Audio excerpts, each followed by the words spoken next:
اللہ تعالیٰ نے اس انسانیت کو پیدا کیا تو خداوند قدوس نے انسانیت کو پیدا فرما کر کئی ایک ایسے لوگ ہیں کہ جن میں اللہ تعالیٰ نے بڑی بڑی خوبیاں رکھی ہیں، کئی ایک ایسے ہیں کہ جن میں بہت ساری خامیاں ہیں۔ اللہ تعالیٰ نے کسی کو علم کے ساتھ سرفراز فرمایا تو وہ اپنے علم کی وجہ سے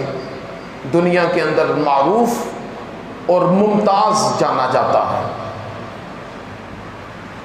تو کچھ وہ ہیں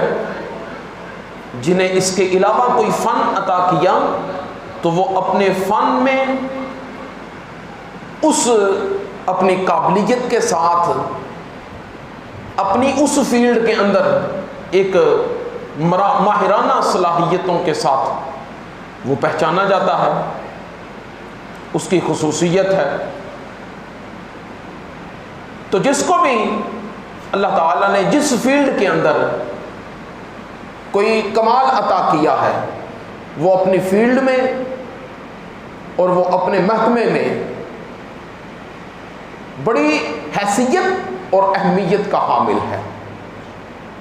بڑا مقام ہے۔ اسی طرح آپ دوسری طرف دیکھیں تو کئی ایک ایسے ہیں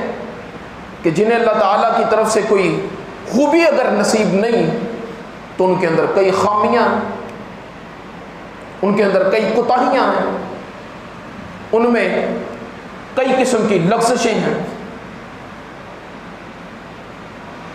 تو بات کرنے کا مقصد یہ ہے کہ اللہ تعالیٰ نے یہ انسانیت جب پیدا فرمائی نا تو اس میں اللہ تعالیٰ نے سب کو ایک جیسا نہیں رکھا،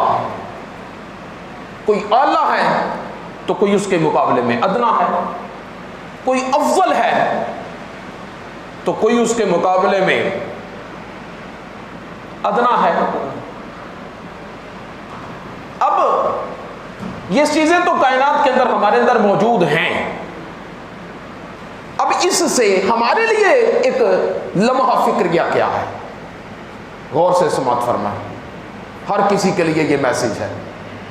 ہمارے لیے اس میں لمحہ فکریہ کیا ہے؟ ہمارے لیے اس میں لمحہ فکریہ یہ ہے کہ اگر اللہ تعالیٰ نے اگر ہمیں کسی خوبی کے ساتھ متصف کیا ہے تو ہم اس کی بارگاہ کے اندر اس خوبی کے عطا ہونے پر اس کا شکر ادا کریں، اس کا شکر ادا کریں، اور اپنے سے بڑھ کر جو خوبیوں والے ہیں، اپنے سے جو بڑھ کر خوبیوں والے ہیں، نظر اٹھائیں تو ان کی طرف دیکھیں کہ دیکھ اللہ تعالیٰ نے اسے کیسی اعلیٰ خوبیوں سے نوازا ہے، اور جو مجھے خوبی ملی ہے میں اس سے نچلے درجے پر ہوں، اللہ کرے میں کمال حاصل کروں تو اس سے اوپر والے درجے پہ چلا جاؤں۔ اور ہمارے معاشرے میں ہوتا کیا ہے؟ معاشرے میں ہوتا یہ کہ ہمارے اندر کوئی خوبی تو ہوتی نہیں، ہمارے اندر خوبی تو کوئی ہوتی نہیں، تو جو اگر کوئی خوبی والا نظر آتا ہے تو ہم حسد کرتے ہیں، ہم بغض رکھتے ہیں، دل میں خامخواہ عداوت رکھ کے بیٹھ جاتے ہیں۔ اسے اللہ تعالیٰ نے یہ کیوں عطا کیا؟ یہ اگر مالدار ہے تو یہ کیوں مالدار ہے؟ یہ ایسے کر رہا ہے، یہ ایسے کیوں کر رہا ہے؟ یہ اعلیٰ مجھ سے اچھی مسند پر بیٹھ گیا ہے تو یہ کیوں اس مسند پر بیٹھ گیا ہے؟ بھائی یہ اگر اعتراض ہے تو تجھے اعتراض یہ کسی بندے سے نہیں، پھر یہ خدا سے اعتراض کر جس نے تجھے اس مسند پہ رکھا ہے۔ اگر خدا تجھے پسند کرتا تو خدا تجھے پچھلی صفوں سے اٹھا کر امامت کی اعلیٰ صف پہ بٹھا دیتا، لیکن خداوند قدوس کو تیرے اندر وہ کوالٹی پسند نہیں آئی، تیرے اندر وہ کوالٹی نظر نہیں آئی، تجھے وہ اس لائق نہیں سمجھتا، تو اس نے تجھے پچھلی صفوں کے اندر رکھا۔ اس میں درس عبرت کیا ہے؟ اس میں درس عبرت یہ ہے کہ پچھلی صفوں میں رہ کر بھی اگر ہم خداوند قدوس کا شکر ادا کریں اور اس کی بارگاہ اقدس میں شکرانے کے ہاتھ اٹھا کر دوسروں سے حسد، بغض اور دلی جو بیماریاں یہ چھوڑ دیں گے نا تو خدا تعالی ہمارے ایمان کے اندر ایسی تقویت پیدا کرے گا کہ پچھلی صف میں بیٹھا بھی خدا کو عزیز ہو جائے گا، پچھلی صف کے اندر بیٹھا بھی خدا کو عزیز ہو جائے گا۔ اور اگر یہ چیز نہیں ہے، غور سے سن لیں، اگر یہ چیز نہیں ہے، دل کے اندر حسد ہے، دل کے اندر جلن ہے، دل کے اندر بغض ہے، دل میں ایک دوسرے کے ساتھ منافقت ہے، پچھلی صف نہیں، میں کہتا ہوں پھر وہ ممبر پر بھی بیٹھا خدا کو پسند نہیں ہے،